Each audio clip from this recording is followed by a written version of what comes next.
Hello, Alexa. How you doing? I've got your work up right here. Let me just size this for the window. That's perfect. Okay, as a couple of your classmates said, this is just such a great choice. I've been using pour over now for, gosh, a good 10 years, and I will never go back. It's the cleanest and most pure way to make coffee, and you don't get any taste of anything. No plastic tubes from the coffee machine. Nothing. I love it. I've been doing it forever, and I won't go back. So I can definitely relate to your choice.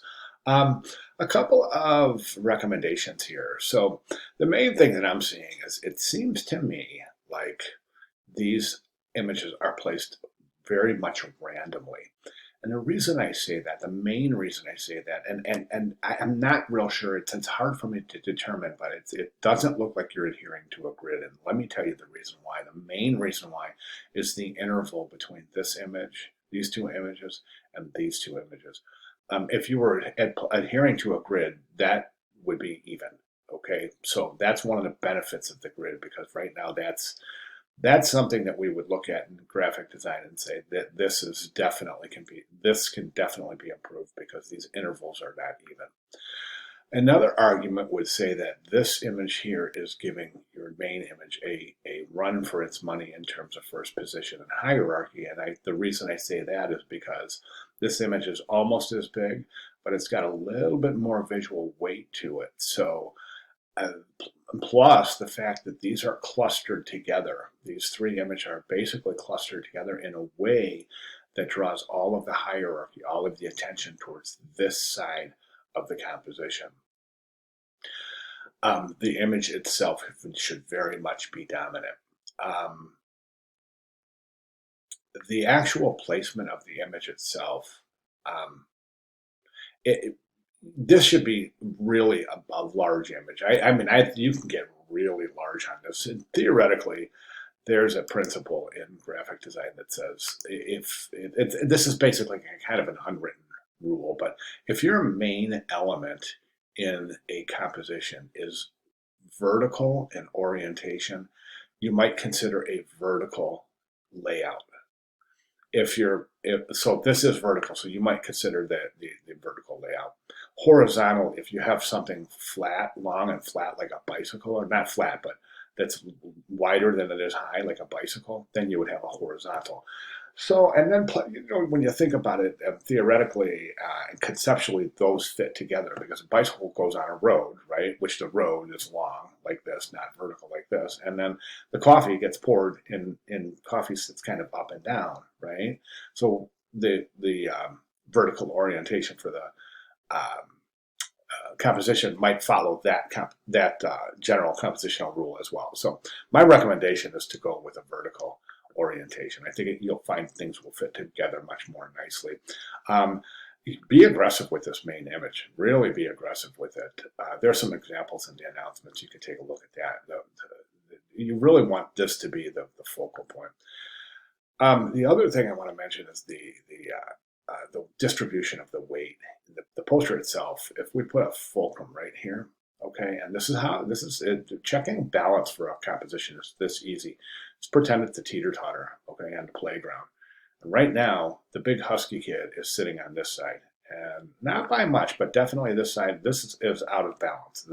There's more visual weight on the right side of this composition than there is on the left, so it almost looks like it's going to tip to the right. So you want to redistribute the weight. As far as your typography goes, my recommendation would be to think of a typographic composition here instead of just assembling this type. There's an example in the course announcements. It's that one with the teal colored coffee machine, and if you take a look at that, um, the typographic title treatment there is just beautiful. And I'd like you to shoot for something like that. As far as your body copy goes, we could shoot for some typographic variety. So in other words, you've got this decorative serif typeface for the headline. We might as well use a sans serif for the body copy, right? Just to create some variety. Want to check your regs. Your regs definitely need to be adjusted. You're bowing in here and bowing out here, so you're kind of creating a S here. You don't want those bowed out wavy shapes, so you want to adjust your reg. Theoretically, that could be considered to be a widow, so you want to adjust that out. I would recommend putting an italic on your captions. Okay, other than that, as far as the layout goes, there's a couple of questions I have.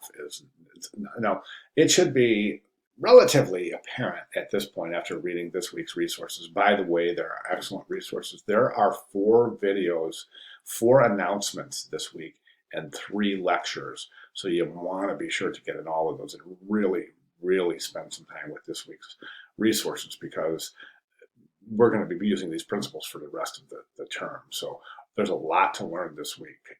So to definitely spend ample time in those resources. At any rate, in making yourself familiar with those resources, you will notice that one of the things that we do from this point on, and I really want you to think about this as we move through the class, as a designer, from this point on, today, this morning, right now, from this point on, as a designer, don't ever make any decisions in a layout that aren't there for a reason. And typically the reason should have something to do conceptually with the composition. So for example, I'm going to ask you some questions right now, and I want you to think about the reason. The answer is that the reason for your decision based on personal preference, or is it based on conceptual ties?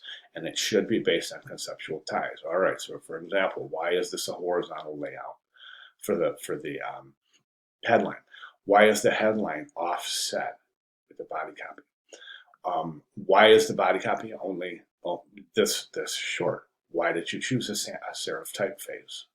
Why did you choose a serif typeface for the headline? Why are these assembled in this order? Why are they stair-stepping up here? Why do they have black frames on them? Why do they have frames and she doesn't? Which picture does this caption belong with, this image or this image? We don't know. It's not apparent. This caption here, don't know if it belongs to this image or this image. It's not apparent. Why do these have a black outline and this doesn't? Okay, why is this shoved over here and these are all separate? These are all things you should be thinking about to yourself when you're doing your composition. And I'm asking all of these questions just to illustrate a point. The point is that all of these decisions should be made. You should have answers for all of these questions. And this is what I say, from this day forward, you should really, on the back of your mind, be prepared to answer these questions like this, okay?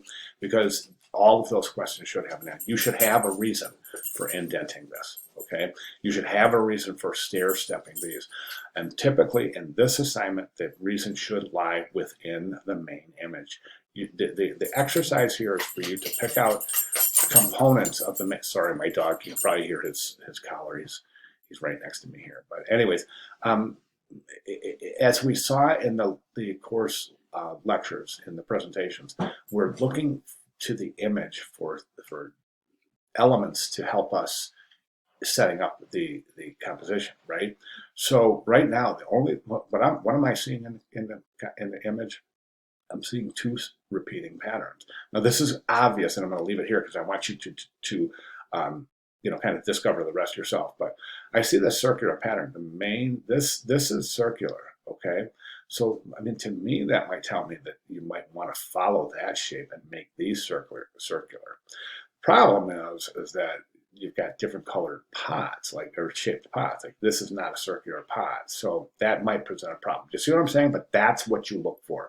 Okay, you've got this horizontal strap right here. You've got this round bead in the middle. You've got a knot here. You've got these hanging down, these vertical straps. You've got this shape here. You've got this shape here. You've got repeating horizontal lines here, here, here, here. You've got these contrasting lines that these go in, these come out. So do you see what I'm saying? So we want to try to find things in the main object to help us. Now listen, this is going to be way, way more clear once you go through the course of resources. I don't know if you have or not, but if you haven't, you definitely want to. This will all become very clear. So presentation 3 especially, there's a video in there that's fantastic. So anyways, that's what we want to do. Now, if you've noticed, I haven't really talked about typography that much, and because everything we have here is done well. Okay, my only recommendation for your type is to really, really watch that. That's technically a widow, and you want to adjust your rags, and then maybe get some typographic guide right in there. Put your caption on italic. But at any rate, I would like to see a more engaging composition. I would really like to see you start to try to borrow elements out of the image to assist you in assembling your ad. Okay, over 10 minutes, didn't want to do that. I didn't want to be as thorough as possible. So at this point, if you have any questions at all, please let me know. Thank you very much.